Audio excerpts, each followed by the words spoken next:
सुप्रभात प्यारे बच्चों, कैसे हैं आप सभी। हम आशा करते हैं आप सभी ठीक होंगे।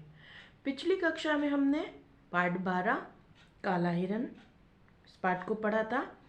इस कहानी के दो नायक हैं, एक काला हिरन और दूसरा राजकुमार।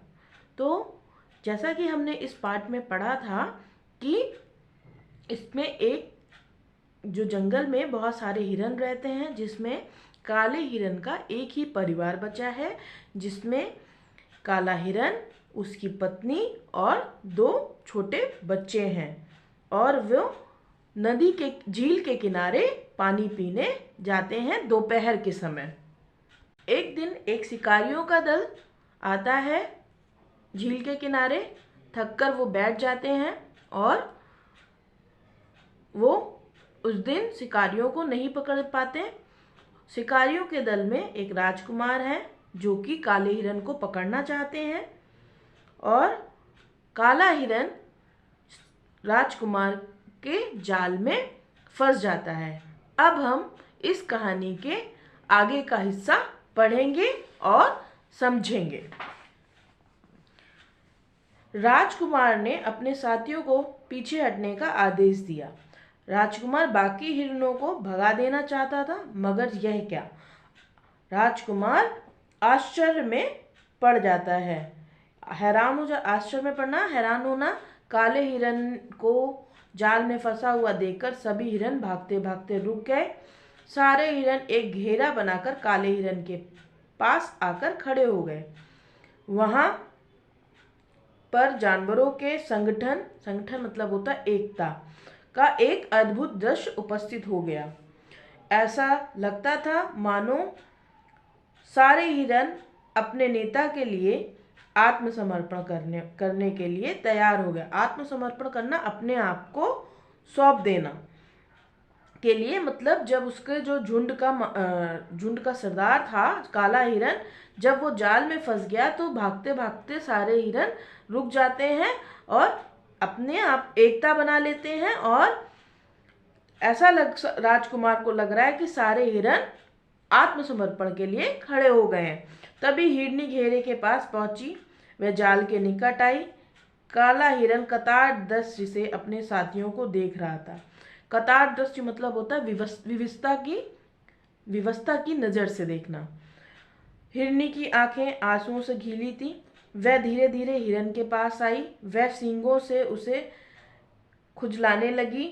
मूक पशु कहता भी क्या। मूक मतलब मैंने आपको पहले बताया जब हमने पाठ पढ़ना शुरू किया था।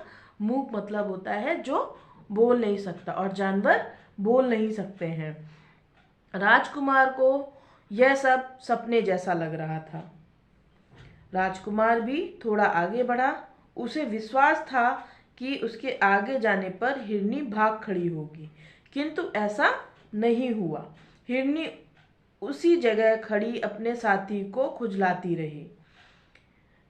राजकुमार चाहता तो आसानी से हिरनी को पकड़ सकता था, किंतु उस समय वह सब कुछ भूल गया था। छोड़ दो इसे, एकाएक राजकुमार ने आदेश दिया। राजकुमार ने काले हिरन को छोड़ने का आदेश दिया। हिरनी की करुणा भरी मूक मतलब होता है जो मुंह से नहीं बोल पाते, चुप प्रार्थना से राजकुमार का हृदय पिघल गया।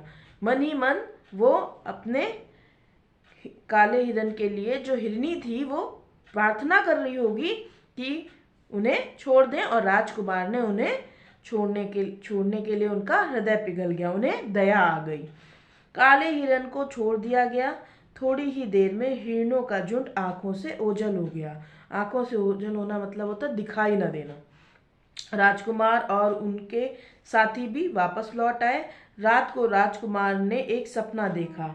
सपने में वही काला हिरन राजकुमार के बाग में चरने आया था। राजकुमार की आंखें खुल गईं। दिन निकलने ही वाला था। राजकुमार ने खिड़की खोलकर बाग की ओर देखा।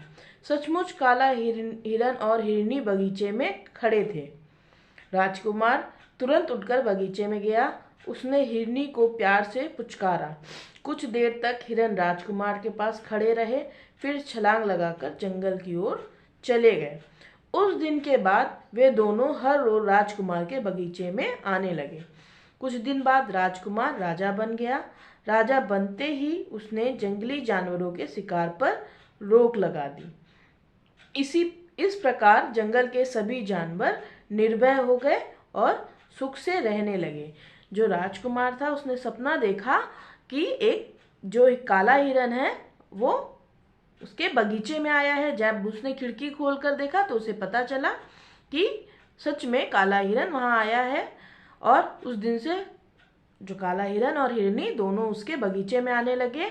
और जब राजकुमार राजा बन गया तो उसने जंगली जानवरों का जो शिकार करते थे उस पर रोक लगा दी। और जो जंगल के सभी जानवर थे वो बिना डर के, निर्भय मतलब होता है डर रहित, जो बिना डर के खुशी खुशी जंगल में रहने लगे।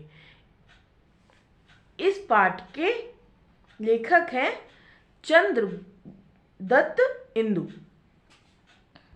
बच्चों, हम आशा करते हैं आपको इस कहानी को पढ़कर अच्छा लगा होगा और आप भी जानवरों के प्रति हिंसा का भाव नहीं रखेंगे, उनके प्रति दया और करुणा का भाव रखेंगे।